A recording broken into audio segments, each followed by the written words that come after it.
안녕하세요. 저는 70살이 넘게 살아오며 느낀 바가 있습니다.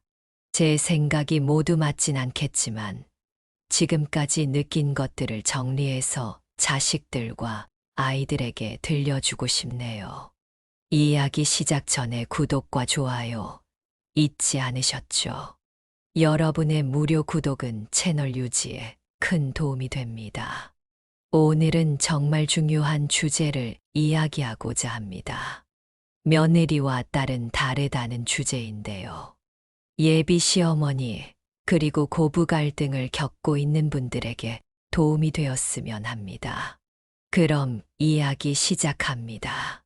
첫 번째는 며느리를 딸처럼 대하려 하지 마라입니다. 며느리와 딸은 분명히 다릅니다.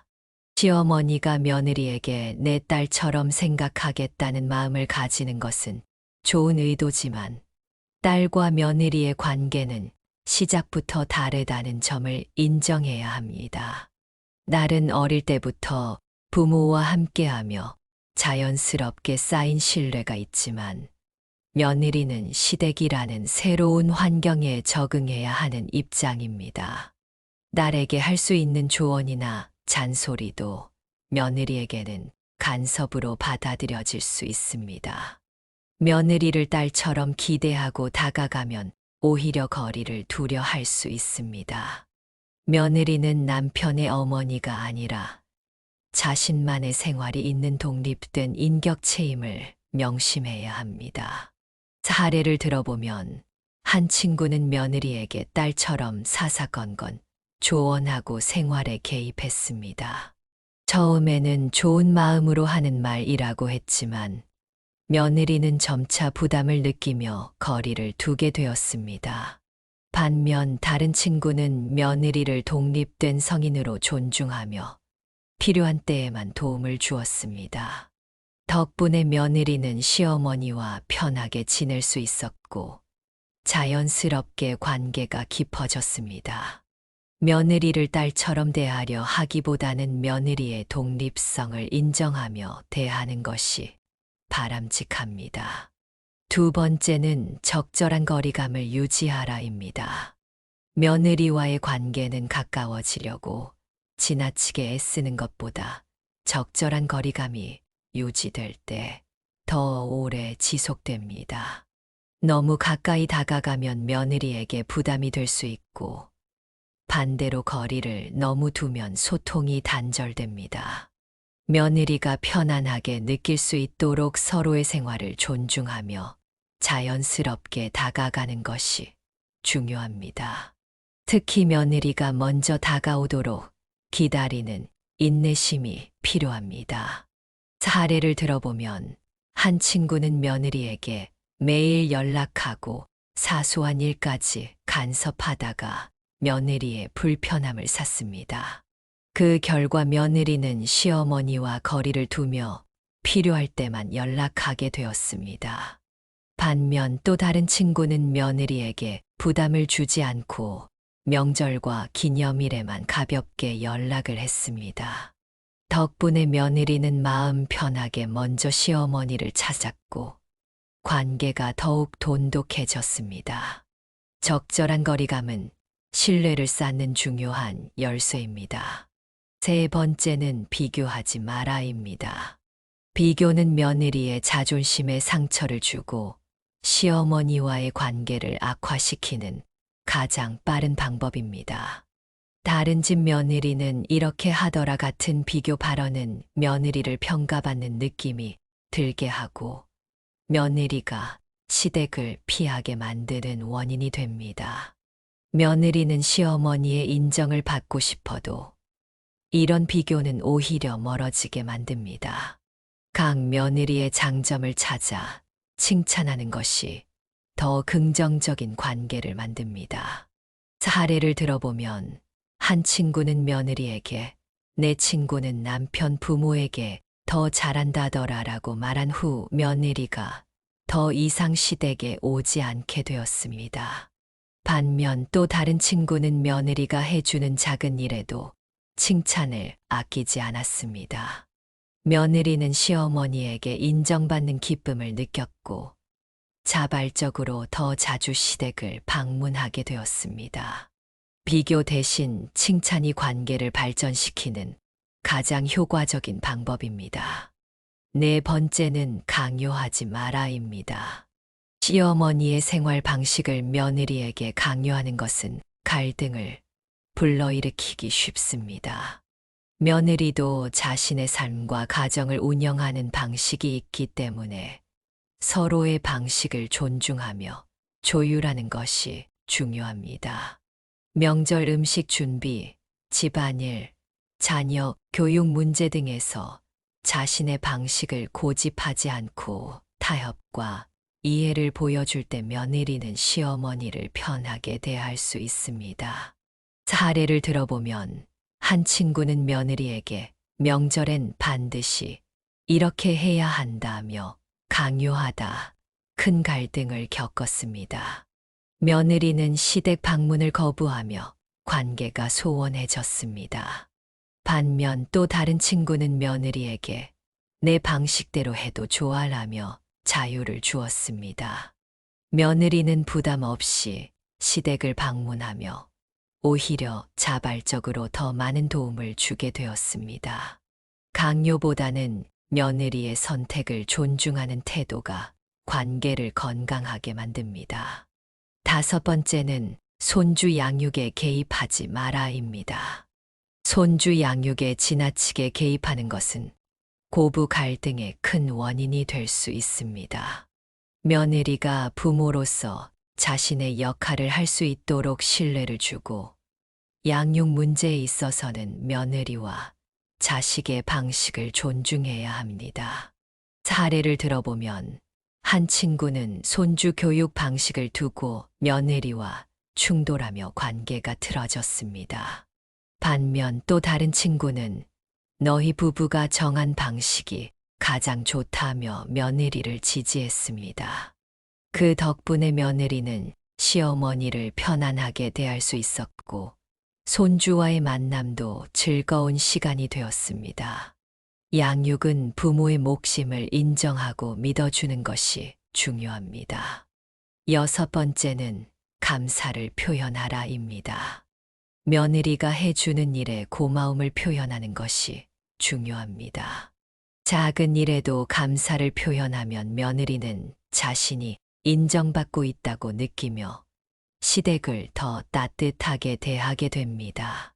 사례를 들어보면 한 친구는 며느리가 설거지를 도와줄 때마다 고맙다, 내가 있어 큰 힘이 된다라고 말했습니다. 그 덕분에 며느리는 기꺼이 시댁을 돕고 자주 찾아오게 되었습니다. 반면 또 다른 친구는 고마움을 표현하지 않아 며느리가 점점 시댁 방문을 꺼리게 되었습니다. 감사는 관계를 밝게 만드는 작은 열쇠입니다. 일곱 번째는 사소한 갈등은 빨리 풀어라입니다.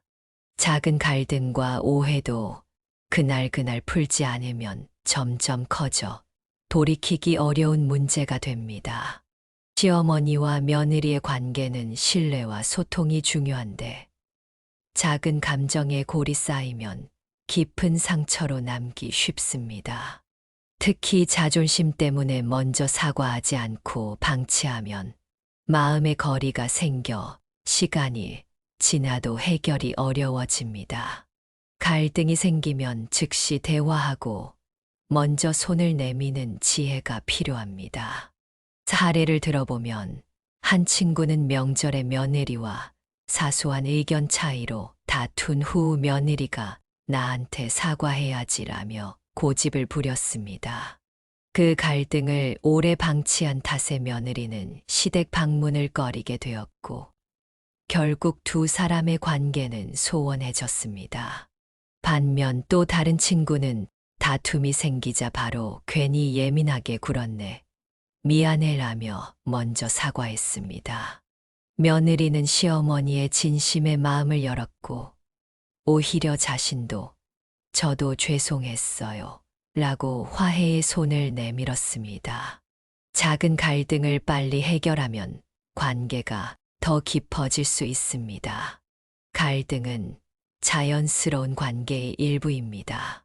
중요한 것은 갈등이 생겼을 때 자존심을 버리고 먼저 풀려는 노력입니다. 먼저 화해하는 사람이 결코 지는 것이 아닙니다.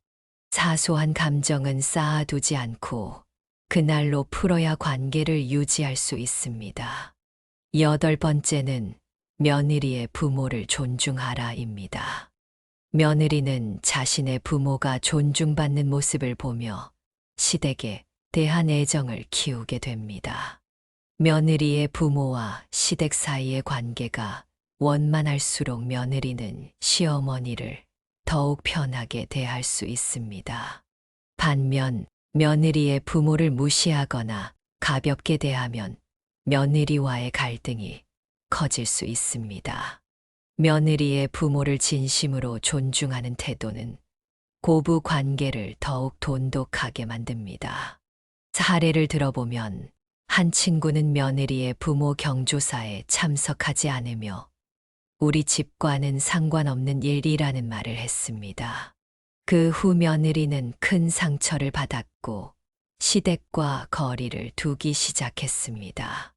반면 또 다른 친구는 며느리 부모의 생신 때 작은 선물을 보내며 축하 인사를 전했습니다. 며느리는 그 마음에 감동했고 시어머니와의 관계도 더욱 가까워졌습니다. 서로의 가족을 존중하는 태도가 며느리와의 관계를 더욱 단단하게 만듭니다. 관계는 서로 존중하는 마음에서 시작됩니다. 시어머니가 며느리, 부모에게 관심과 배려를 보이면 며느리는 시댁을 부담 없는 가족으로 받아들이게 됩니다.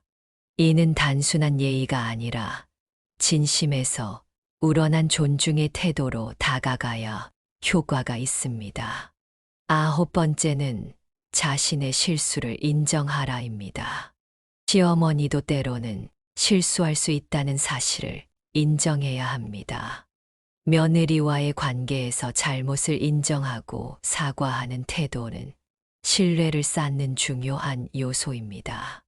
부모 세대는 자식 세대에게 사과하는 것을 어려워하지만 사과는 상대방의 마음을 여는 가장 강력한 도구입니다.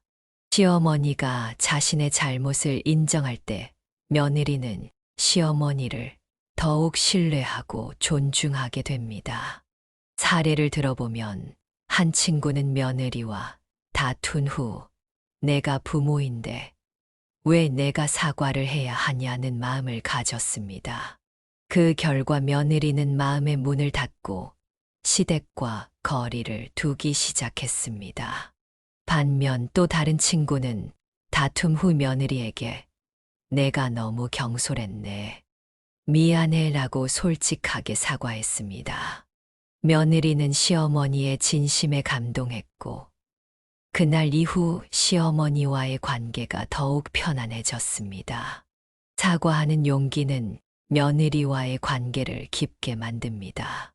사과는 잘못을 인정하는 것이 아니라 상대방의 감정을 존중하는 행동입니다. 시어머니가 먼저 사과할 때 며느리도 마음을 열고 관계가 더욱 가까워질 수 있습니다. 사과는 관계를 회복하는 가장 빠른 길입니다. 10번째는 기다릴 줄 알아라입니다.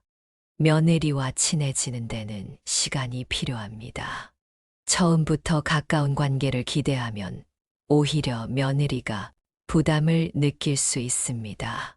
시어머니가 먼저 다가가려는 마음도 중요하지만 때로는 며느리가 다가올 때까지 기다리는 인내심이 필요합니다.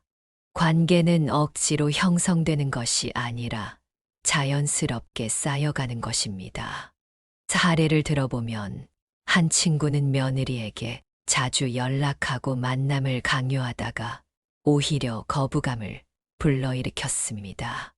며느리는 시어머니와의 만남을 부담스러워하며 점점 거리를 두게 되었습니다. 반면 또 다른 친구는 며느리가 편하게 느낄 수 있도록 일정한 거리를 두며 기다렸습니다. 며느리는 시간이 지나며 자연스럽게 시어머니에게 마음을 열었고 두 사람의 관계는 깊어졌습니다.